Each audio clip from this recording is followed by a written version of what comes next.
अस्सलाम वालेकुम नादरीन, मैं हूं शाहिद खान और आज मैं एक अजीब सा टॉपिक लेके आपके सामने हाज़िर हो गया हूं। आज मुझे बड़ा दुख हो रहा है ये इस टॉपिक पे बात करते हुए। आपसे गुजारिश है कि प्लीज़ इस वीडियो को पूरी देखिएगा, स्किप नहीं कीजिएगा। चाहे इस चैनल को सब्सक्राइब करें या ना करें, वीडियो को लाइक करें या ना करें, लेकिन इस वीडियो को पूरा ज़रूर देखना है। उसके बाद आपने कमेंट करना है और कमेंट में मुझे बताना है कि आया जो मैं बोल रहा हूँ वो ठीक है या नहीं। और आपके कमेंट्स पे डिपेंड होगी एक नई वीडियो जो इस वीडियो का एनालिसिस होगी। आपने जो कमेंट्स देने हैं उन कमेंट्स पे मैं एक नई वीडियो बनाऊंगा। आज मैं बात करने जा रहा हूँ आफ्ताब इकबाल के बारे में। आफ्ताब इकबाल के बारे में कुछ लोगों ने एक अजीब सी बातें करनी शुरू कर दी और बड़ी दिल को दहला देने वाली बातें हैं। और वो लोग जो आफ्ताब इकबाल के पाले हुए, मैं अब क्या बोलूँ, आफ्ताब इकबाल के बनाए हुए वो लोग, तराशे हुए वो लोग आज वही सामने खड़े होकर अजीबोगरीब बेहुदा बातें करने लग गए हैं। मुझे समझ नहीं आ रहे।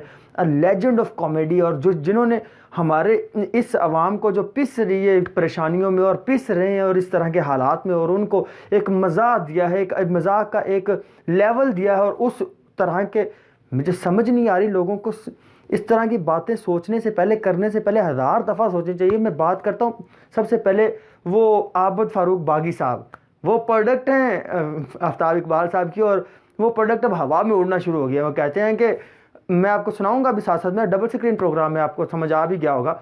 एक स्क्रीन में मैं आपसे बात करूंगा, दूसरी स्क्रीन में मैं आपको दिखाऊंगा कि ये क्या क्या हो रहा है और ये क्या बातें चल रही हैं यहाँ पे, और किस तरह से ये सारा कुछ हो रहा है। मेरी तो समझ में कुछ नहीं आ रहा। और मैं आप लोगों से प्लीज़ ये जानना चाहूँगा कि ये जो बातें आबद फ़ारूक साहब ने की हैं, इन्होंने सबसे पहले, मैं बात ही यहाँ से शुरू कर देता हूँ कि ज़ाती ज़िंदगी पे हिट कर दिया। और वो सवाल किया गया उनसे कि ज़ाती ज़िंदगी इनकी कैसी है और ये किस तरह से रहते हैं। उन्होंने डायरेक्ट ऐसा बोल दिया को रख बैठते हैं कि ये शायद इतने ही अच्छे हैं, ये वैसे ही लोग हैं जैसे आम गलियों के लोग हैं। तो ये वो लोग थे जो बेचारे मोटरसाइकिलों पे जाना, काम करवाना। इसी तरह ये अब हमारे यहाँ आइकॉन बन गए हैं। और ये अफसोस की बात है, बगदाद जब तबाह हुआ था, ज़वाल के दिनों में ना ये होता है कि बांड मस्खरे जो है वो सोसाइटी के आइकॉन बन जाते हैं।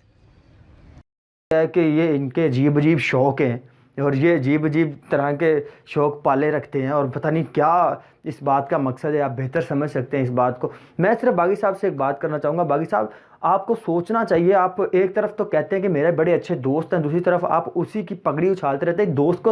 दोस्त का मकसद नहीं है आपको पता दोस्त क्या होता है। मेरा ख्याल है आपको प्रोफेसर बना दिया गया, और वो कहते हैं कि उन्होंने भी एमए किया हुआ, मैंने भी एमए किया हुआ। मुझे नहीं लगता कि अगर आपने किया भी हुआ तो आपको उस लेवल की, you have a limited think, you have a limited mind set.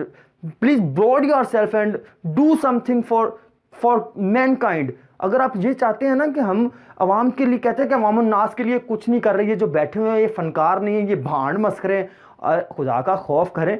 फनकार होते ये हैं। दाढ़ी बरादरान जो हैं हमारे दोस्त फनकार, जिनको अब कहा जाता है, मैं ज़रा इसमें थोड़ा सा मेरा इख्तलाफ है। फनकार बहुत बड़ी चीज़ होती है। अभी मैं यहाँ पे एक बात और ऐड कर दूँ, वो ये थी कि लास्ट नाइट जो शो हुआ था आफ्ताब इकबाल साहब का, खबर यार, उसमें हनी अलबेला और जो आगा माजिद साहब, आड़ू ग्रेनेड साहब, उन्होंने इस बात को तज़किरा करने की कोशिश की थी, लेकिन आफ्ताब इकबाल साहब ने बड़े काम से काम लिया और उन्होंने कहा कि इस मौजू पर बात करना मुनासिब नहीं है। उनका अपना एक था, उन्होंने कर दिया, लेकिन उनको ऐसे अपने आप को तमस्खर उड़वाना नहीं चाहिए था। साहब ने वो जो चवल मारी है, सीधे लफ्जों में आप कहें, मतलब वो इस काबिल नहीं है कि उसके ऊपर गुफ्तगू। बागी साहब ने खामखा अपने आप को गैर जरूरी तौर पे एक्सपोज किया, क्योंकि उन्हें भी पता है कि ये जो शो बिल्ड हुआ है ना, जो खबरनाक से खबर यार तक का, ये ऐसे नहीं हो गया। इस दरमियान जो कुछ भी होता रहा है आपको भी पता है नाज़रीन, बड़ी अच्छे से पता है। जिन जिन लोगों ने यहाँ से छोड़ के गए और जिन लोगों ने दोबारा ज्वाइन किया, उनकी अपनी एक लाइफ है और वो अपने आप को जानबूझ के इस तरह, मुझे समझ नहीं। ये एक बात आपसे मैं पूछना चाहूँगा नाज़रीन के, क्या आफ्ताब इकबाल की निजी लाइफ नहीं हो सकती? उन्होंने खुद बारहा ये बात इकरार किया हुआ है कि अयाम जाहलियत में मैं था। इसका मतलब ये है कि उनकी भी एक लाइफ गुजरी हुई है और वो बारहा इकरार कर चुके हैं। अगर एक बंदा अपने आप को चेंज करके आपके लिए एक अच्छा फ़न और एक इंफोटेनमेंट लेके आया हुआ है, वो आप लोगों को, मैं बताते खुद एक विक्टिम हूँ और मैं बड़ा फॉलोअर हूँ आफ्ताब इकबाल साहब का, इसलिए मुझे बहुत दुख हुआ है। और मैं अपने टॉपिक से हट के आज वीडियो बनाने के लिए आपके सामने खड़ा हो गया हूँ। मुझे समझ नहीं आती, एक बंदा जिसको लाखों करोड़ों लोग पाकिस्तान में फॉलो कर रहे हैं और इंटरनेशनल लेवल पे उनको फॉलो किया जा रहा है, वो लोगों को इंटरटेनमेंट के साथ इंफॉर्मेशन दे रहे हैं और एक ऐसा प्लेटफॉर्म सेट कर दिया जिसको पाकिस्तान के तमाम बड़े बड़े न्यूज़ चैनल अब उससे फ़ायदा हासिल कर रहे हैं।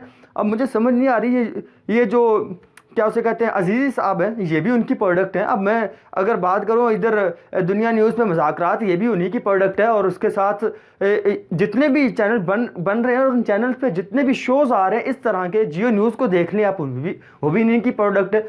मुझे बागी साहब से इख्तलाफ इसलिए हो रहा है कि वो उनकी प्रोडक्ट हैं, उनको एक प्रोडक्ट हवा में उड़ना शुरू हो गई, अब उनको पर लग गए उस प्रोडक्ट को, वो अब यकदम ज़मीन पे गिर गए। क्योंकि उसे पूछने वाला, मुझे समझ नहीं आ रहा आफ्ताब इकबाल के शो में आने से पहले कौन जानता था बागी साहब को?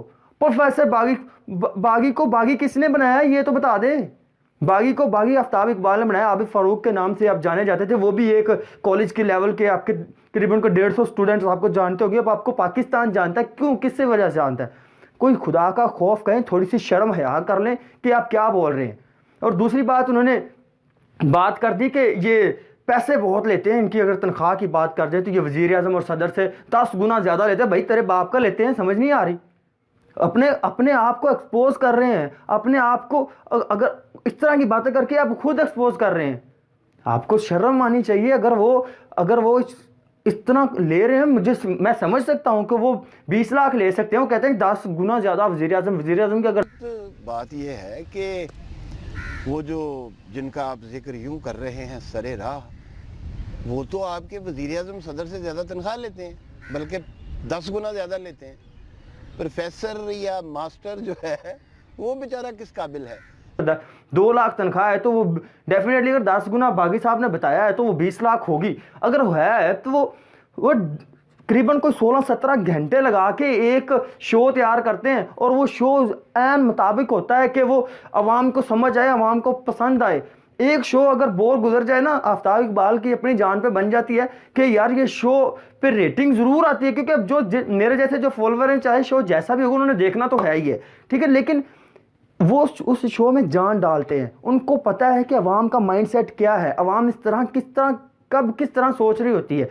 और मुझे एक और यहाँ पे हमारे सिंगर साहब एक जो जियो न्यूज़ पे आए थे और उसके बाद उनके साथ साथ ये इधर भी एक्सप्रेस पे भी आए, उसके बाद खबरदार में भी आए, आप न्यूज़ पे भी उन्होंने कहा कि मुझे आप न्यूज़ से, अभी नाम नहीं मैं लेना पसंद करूँगा उनका, उन्होंने कहा मैंने आप न्यूज़ से अभी तक 6 लाख रुपए देना है, वो पता नहीं आपने देने हैं कि आपने देने हैं। यार एक आपका मतलब आप न्यूज़ चैनल है और एक आपका मतलब आफ्ताब इकबाल साहब है। उसके बाद हम आप में आ गए।